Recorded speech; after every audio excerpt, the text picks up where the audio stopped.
assalamu aleykum bandiraɓe hettiyankoɓe ɓiyankoɓe ayaw Pindi TV bisimilla moon e roɓɓindu jaydeli moɗon weltare men dañi huccide e moon oɗo subaka alarba hannde koyɗon tan yo Allah waɗanen jaam goto foof salminama e inde ko noon manama e jettoɗe serenɓe men jejjita kay lawol gotol calminama juurama berta juude ñaaga duwaw yuppa e Sénégal e aduna foof hawɗo mboro saw holluden caggal jaam duumo e nder leydi meɗen Sénégal no subaka fo roɓɓindu moɗon jaynede ɗon jaada hene banimon debbo Aissata Ndiaye ne wonde banum gorko Moussa Nia walla mi baba Moussa Nia almudo Amadou Moussa bisimilla ma ko noon tigi Moussa Nia baba ma Moussa Nia almudo Amadou Moussa inde tarde fof ne jaaha Aissata Ndiaye min calminima min keeɓi calmini heeɗiyankoɓe Pindi TV wonɓe nder e Bawol leydi kala kono kay rewintoɓe ɗen sifa kella gaɗane jande leydi Sénégal Aissata Ndiaye noon tigui ko ɓuuri tengtude hannde ɓuuri tentude ganduɗa ko on ñalawma arti bandum hande watti duuɓi sappo ko ganduɗa tigui oɗon révolte walla révolution oɗon 23 juin mo ganduɗa kay leydi Sénégal wuuri nduma sen Ndiaye oɗon ñalawma tawi nder jande leydi Sénégal ñande holto gonoɗa noon tigui ñande hen nani tawi me terrain o 23 juin 2011 23 juin mbeɗen ne terrain o Moussa Nia min mi wona an te mi waɗi remarque ganduɗa ko terrain sa yeehi mouvement walla sa yeehi ganduɗa ko manifestation ɓuurata hewde ko journaliste eɓe rewɓe noon tigui rewɓe Sénégal ko ɓarode ko ɓuuri tengtude on ñalawma Aissata Ndiaye jaynen koɓe leydi Sénégal e kuuɓal ɓe garte makko kono kadi holno mawninirte holo sifa tigui jogoro wonde waadi mawningol makko e ñalawma o Sénégal walla mbiyana e leydi Sénégal kala 23 juin ɓuuri tengtude jayde leydi Sénégal noon tigui wadde arti hannde laabi ɗiɗi ko ɓuuri tengtude an artirimi de jayde le quotidien udditidama quotidien le quotidien de Madiambal Diagne ene wayno de koye oɗon 10e anniversaire oɗon 23 juin 2011 ene wayno de hikka watti duuɓi sappo ko ganduɗa tigui on ñalawma ne mawnine walla mbiyen tigui on ñalawma ganduɗa waɗino e ɗo e nder leydi Sénégal tenti tigui e lamorgo ngo e wiide mabɓe 23 juin divisé par 2 ene wayno de oɗon ñalawma mawnine tigui e nokkuji ɗiɗi Aissata Ndiaye kono kay e nder lamorgo woto manifestation mo M23 to place de l'Obélisque toon tigui place de la nation woni toon ɓe juɓɓinta kamɓe ganduɗa ko yadde parti au pouvoir kono opposition woni de on mouvement pour la défense de la démocratie ene wayno de Aissata Ndiaye koto terrain HLM Grand Yoff ko toon tigui ɓe ndendata kan haalani tawi nder hello jogomo nde Diayne Madiambal Diagne caggal ɗum noon AG assemblée générale SODAV gomum tambingol haali nalankoɓe ɗo e nder leydi Sénégal ene wayno de on AG ko janggo tigui jogoro wonde artisaji noon mbi koko mbaɗata ɗum boycotté woni de koko bonnata ngal ɗon puttal ɗum ne tawi nder hello nebo nde Diayne Madiambal Diagne jeyde enquête kolos enquête wi ko bataille d'héritage ene wayno de alhaali ganduɗa ko on 10e anniversaire kono de alhaali ganduɗa ko on 23 juin won tigui foɗantoɓe jeeje ganduɗa kay ko oɗon ñalawma kono kayya wonde sababu on ñalawma ene wayno ɓeɗon jeynenkoɓe enquête garti hen hello mabɓe noyɓo hello mabɓe joyɓo ɓe mbi ko ganduɗa ko coordonnateur M23 woni Doudou Sarr kongi makko teɗon o ko Sénégal wuuri no mette kono so leydi Sénégal wuuri duuɓi sappo ɗe ganduɗa tigui ene haaɓo wone ganduɗa ko gueɗe e potal woni démocratie ganduɗa ko ƴoƴenɗa ari e gueɗe badde noon Abdoul Aziz Diop o arti digui ha joni ganduɗa kayya koye alhaali oɗon ñalawma on ne cerne pas assez les grandes promesses démocratiques et sociales du 23 juin alhaali ganduɗa ko jencude ɗiɓe keɓno e oɗon ñalawma tigui ɗum ne tawi nder neɗo jeyde kilifa mo ñanamata kongi makko ene tawi ɗon o arti ganduɗa ko no wurtuno e oɗon ñalawma on jamma mo ganduɗa ɓe keeɓi pette bonde kono kay ɓe keeɓi ganduɗa ko piggal musgal to palais présidentiel wonno ko 2011 place de l'indépendance wonno ko 2011 nde ɓe mbiyata tigui ɓe gummanako ɗo en tant que conseil constitutionnel yaltata wasa wadde invalidé candidature maître Abdoulaye Wade ko ɗiɗon kongi arti ene tawi hello neebo hello jooɓo nde jande e ganduɗa ko enquête jeyde las squad las wi ko la bataille de la mobilisation commémoration oɗo 23 juin ene wayno ɓe garti hen e mbaadi yaji kono kayya addude natal on mo ganduɗa addimo on mouvement M23 woni tigui ancien président on mouvement Aissata Ndiaye hande tigui kanko ardi rado o wiyete ko Alioune Tine kongi makko tawi nder ndeɗo jande kono kayya DD oɗon mo ganduɗa kayya ɓe ganduɗa ko saliɓe on 3e mandat hoore leydi Macky Sall e dérive aji ɗiɗon régime ɓe mbi ko ɗum tigui woni actu ko ɗum tigui woni ko ganduɗa sabotoɓe mawnino oɗo ñalawma ganduɗa ko 23 juin hollide nde Macky Sall ala coppal wadde 3e mandat ɓen ɓe garti no hannirta ni kono kayya ɓen ɓe ganduɗa ko darniɓe hoore leydi Macky Sall ɓen witeɓe task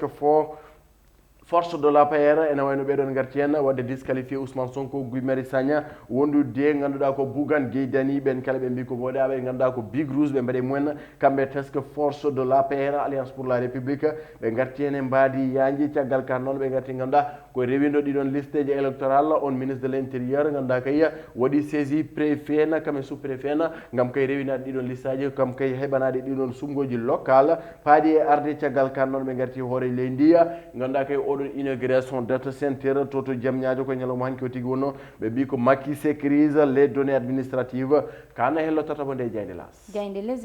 les échos ari koye ganduɗa koye mayre oɗon taximan toto ganduɗa ko Thiès on taximan Aissata Ndiaye kirsonoɗo ha ɓuuɓi rutta nanna e nder ganduɗa ko fooso walla mbiyen nanna e nder canal ko mayre makko tigi ɓe garti ene wayno jofonoɗo hen yooɓi fitande makko ko oɗon baaɗi ko ene wayno oɗon baaɗi ko arti tigi holko saabi yoɓade fitano oɗon gorko e wiide makko de ganduɗa ko kaw makko yaranno mandilanno yaranno sangara ha daroye ponto rutto ganduɗa ene jagga ha sayde ne jangga ɗum saabi ganduɗa kay ko yooɓi fitano oɗon o wi ko ganduɗa reproché au défunt de lire les Saïd en état d'ivresse ɗum ti saabi ganduɗa ko yooɓi fitano on kanen tawi nder hello tata mo nde jayde les échos caggal kane Aissata Ndiaye alhaali ganduɗa ko mawningol oɗo ganduɗa ko ñalawma 23 juin oɗo 10e anniversaire sappo wiya ganduɗa ko nogas tati juin 2011 nogas tati juin 2021 duuɓi sappo hannde ko oɗon ñalawma onno on ñalawma cuurki ñalawma lacrymogène ñalawma jeygue kono kadi ko ñalawma ƴiƴam tigui mo leydi Sénégal yejjita ɓe mbi ko Doudou Sarr mo ganduɗa tigui arti hen e mawningol oɗo ñalawma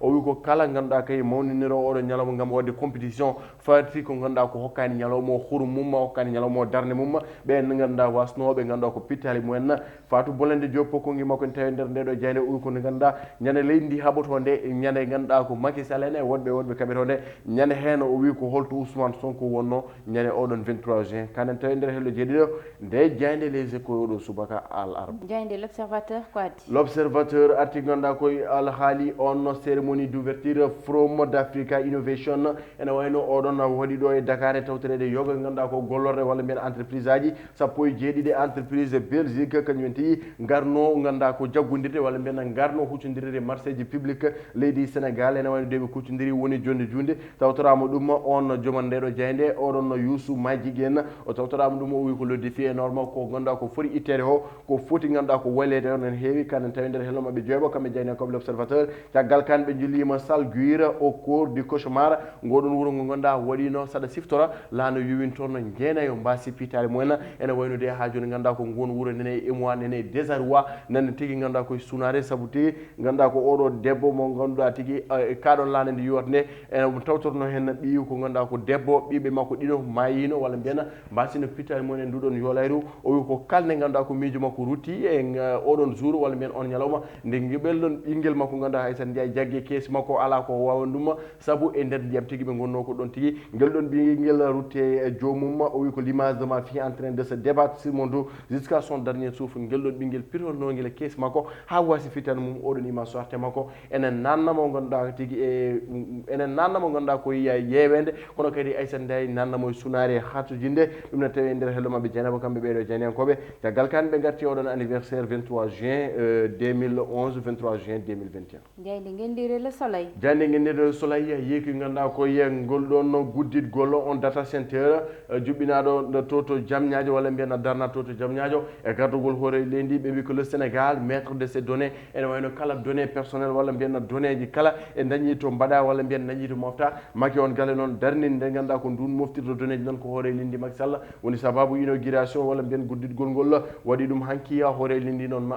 Aissata Ndiaye o erima ganduɗa kala données ganduɗa ko leydi Sénégal gonnoɗe caggal leydi yo gartede tigui mofte to Diamniadio o suuti konngel haali secteur privé e entreprise aji national ɗi nde ganduɗa kay ko jaggate oɗon centre de données beele kay kokko ɗum hurum mum kokko ɗum fodde e fartangue mum foti hebde o la parc de technologie numérique livré dans 6 mois ene wayno de hay oɗon parc de technologie alhaali tigui ganduɗa ko ɓogui karala kese ma yuɓɓine ganduɗa tigui ɗo e lebbi jeegomo wiidema konko hoore lendiya ma Sénégal heɓ fartangue uddite wadde inauguré oɗon centre de technologie jeyde libération rewi hen libération ari koye natal debbo eɗen pamno tigui o yettere ko faalo wiyete ko Hadisatou Fall jaarato to Guédiawaye ene wayno enlèvement ɗo Hadisatou Fall enlèvement noon ko entre guillemets mbaɗi ɗum Aissata Ndiaye la piste d'une disparition volontaire oɗon suko debbo mo ganduɗa tigui caggal pelenteji kewɗe hoore makko ene wayno noon jour mo ganduɗa fonno waɗe déféré yesso procureur ko on jour tigui talata ɓennuɗo o woni ko ganduɗa ko oɗon debbo yiyaka woni hande yontere ko ganduɗa o yiyaka kono noon e kabaruji ganduɗa heeɓi ɗum ɓen jeyne koɓe libération ene wayi tigui oɗon suko debbo taw ko koto Gambie yantoyi ene wayno noon pelentaji keewi abuse confiance e gueɗe baɗe noon escroquerie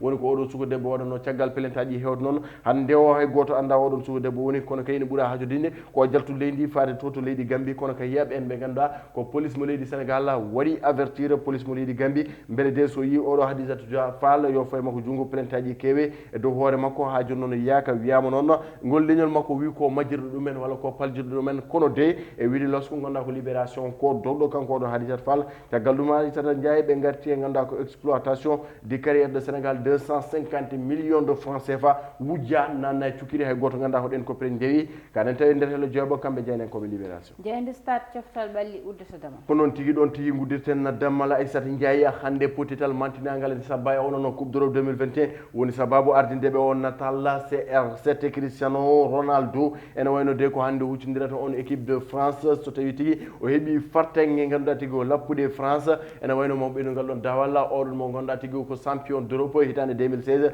Cristiano Ronaldo woni sababu ɓeɗon jeynen koɓe stade mbi ko le Portugal joue son destin contre la France, l'Espagne en danger ene wayno tigui oɗon poule ha joni ala tigui ganduɗa ko latti hen caggal ganduɗa ko Allemagne hebde ganduɗa ko défaite contre France, Portugal hebde défaite contre Allemagne ene wayno hande ganduɗa ko Allemagne ma huccodiri Hongrie, France ma huccodiri Portugal ɗon de oɗon poule gasita ha laaɓi caggal kan ene wayno ɓe garti ganduɗa ko Belgique mo ganduɗa tigui génération doré paré pour le titre ene wayno ko Romelu Lukaku e Kevin De Bruyne e ɓen wondi mum Aissata Ndiaye ko équipe dariɗo cembuɗo e ganduɗa koye oɗon coupe d'Europe 2021 ɓe cuuti hen kongui no hannirte ni kamɓe jeynen koɓe stade Aissata Ndiaye ɗum de wonno ko tawete nder nde jayde coftal ɓalli ɗum rendi woni ko tawete nder kedde gadane kelle gadane jayndeji leydi Sénégal e oɗo subaka alarba nogas e tati lewru juin 2021 noon tigui Moussa Nia koye coftal ɓalli uddeten roɓɓindu jayndeli meɗen udditen eɓɓore wonde no alarba fof hande koye dawrugol kaleten hande noon Moussa Nia dawrugol a yi journée ji fof garti e nogas e tati lewru juin hitande ujunnaje ɗiɗi e sappo e goho ha hande nogas e tati lewru juin hitande ujunnaje ɗiɗi e nogas e goho ɗum noon Moussa Nia woni ko ganduɗa woni duuɓi sappo hitande ujunnaje ɗiɗi e sappo e goho ha hitande ujunnaje ɗiɗi e nogas e goho ko duuɓi sappo Moussa Nia ñalawma e ñalawma ɗum noon woni ko ganduɗa ni ko yettere Allah tawtoreɗe ɗiɗo duuɓi ɗum tagui saaha fof raɓɓittema sa wiyama timmi duuɓi sappo nde ɓe waji ɓe daroto ine kaɓa nde waji ɓe daari ine mbeɗɗo kaaƴe kono kadi nde ɓe daari ɓe mbi ñett ɓe e kollugol mabɓe e wigol mabɓe goho troisiéme mandat dañta kono kadi démocratie ruttintake caggal e nder leydi meɗen kono kadi gardiɗo leydi ndi fawata ɓiyum e jeeso walla e dow yimɓeɓe ɗum ɗon fo jeeyanomo e kareli ganduɗa ine hareteno ine haɓeteno e hitande 2011 Moussa Nia ɗum noon ine hewno ko waɗanno place de l'Obélisque e ko taari ɗum foof ha to to ganduɗa woni assemblée nationale saabu ƴeewama darde mabɓe ñande hen ko assemblée nationale ɓe ɓurno wonde ko ñande hen oɗo e Cheikh Bamba Dièye haɓɓi hoore muɗum e grille ji assemblée nationale ɗi kono kadi ko ñande hen omo ganduɗa kanko woni no wiyete kadi maire mo Parcelles o Moussa Sy yalti wi ko askano wi ala fo minenne min jadata hen te omo wonno député mo ganduɗa ko sarɗiyanke amo jeyano yimɓe Ablaye Wade ɓe ɗum ɗon fof koko ganduɗa Moussa Nia keɓino e 23 juin noon tigui Aissata Ndiaye ko mbiɗa ko ñalawma kamɓe ñalawma e hitande par hitande ene wayno noon ganduɗa ko wonande leydi Sénégal ko ɓooyani 23 juin noɓe mbini heewi no ganduɗa ko o lacrymogène heewi no tigui cuurki Dakar e mbaɗi mum kala ganduɗa ko leydi Sénégal darinoma pour une cause noble haɓade tigui ganduɗa ko démocratie on réforme constitutionnelle mo ganduɗa hoore leydi yiɗen wadde ɗum kono kay leydi Sénégal heeɓi fartange on réforme wasa ɓennude saabu tigui laamu ngu ko démocratie wiya wona tigui ganduɗa ko jomum ɓenna rokka ɓiyum walla jomum ɓenna rokka bandum woni no cause noble kono kay leydi Sénégal waɗi vaincre e oɗon journée Aissata Ndiaye ko ɓuuri hen tentude alandi ko ɓuuri yurminade 23 juin hayso tawi ganduɗa hol pitali keddude hen ils ont versé du sang ganduɗa ko pour ganduɗa ko la démocratie sénégalaise e leydi Sénégal hande ene fonno ruttudeɓe teddugal ɓen ɓe ganduɗa mbasi pitali mon e ɗiɗon ñalɗi ce n'est pas oublié vraiment noon tigui Moussa Nia kono kadi ine jeeya hen kadi gardiɗo leydi ndi ine wawno salade kono o ruttima caggal te ɗum ɗon ne koko ganduɗa koko foti kañumen saaha foof yimɓe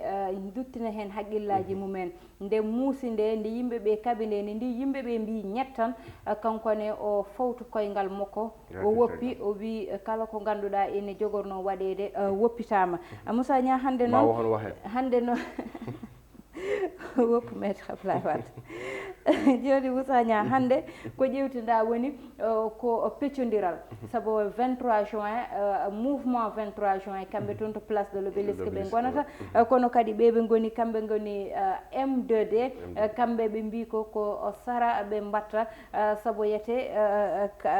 kareli moɓɓe hande kamɓe e mouvement 23 juin woni M23 mataw natti wonde gotum ɗum saabi noon kamɓe ɓe kollat caggal wonɓe mouvement 23 juin woni M23 kamɓe M2D ɓe payi ko to ganduɗa woni terrain mo Grand Yoff kamɓene ko toon ɓe kollitoyta mataw goƴaji mabɓe ko toon ɓe mawninta 23 juin no kalirɗa ni lacrymogène heewino ɗum ko ganduɗa woni cuurki heewino e leydi ndi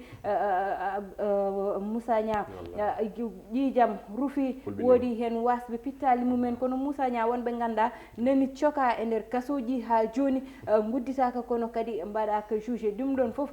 kewino nden te kamɓe fof ɓe jeeyano koye haɓotoɓe e haɓontonoɓe e démocratie ha yette mataw koɓe jinno ko ɓe keeɓi ɗum kono noon wonɓe ganduɗa ha joni nani kaaɓo démocratie wiide démocratie leydi meɗen koko rutti caggal koɓe jiiɗi ko kamɓene yoɓe dañ ɗum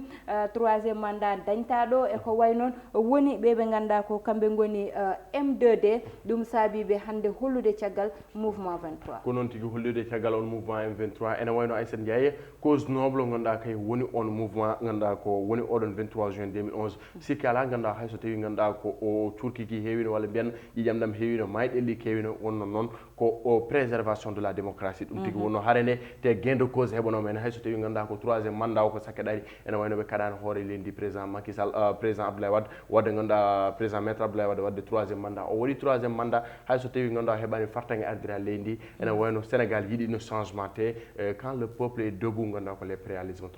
tremble ñande hen noon ganduɗa ko pol ngu waɗi teɓe gandi force reste à la nation sénégalaise ke hunde nde ganduɗa tigui ɓeɗon ɓe ganduɗa wasino pittali mo Aissata Ndiaye ene yiiɗa tigui ganduɗa ko mbaɗe commemoré ɓe mbaɗe décoré saabu ils ont versé du sang pour le Sénégal kono ko ɓuuri hen harojinde Aissata Ndiaye ɓeɓe mbiɗa nene e nder prison ngaji ɓe ganduɗa cohira tigui ko sababu oɗon ñalawma yoɓe goppite yoɓe jaawe alhaali mabɓe ƴewre saabu hande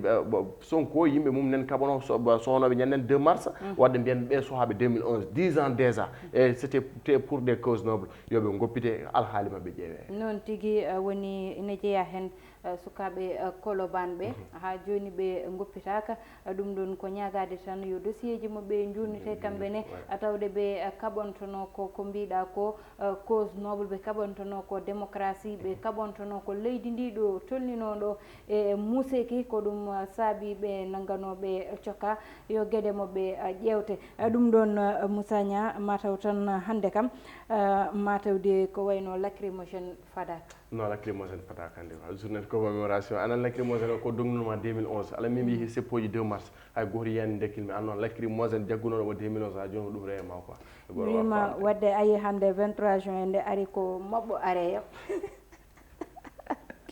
konngudi tigui gudde tan Robindu Diaydeli meɗen ko tottude aadi tan janggo so Allahu lamɗo jaaɓi banimon debbo Aissata Ndiaye wonno ni wondunoy banum gorko Moussa Niang heɗono e banggal caméra o ko Mansour Sow alias Thiate wondude e Amadou Touré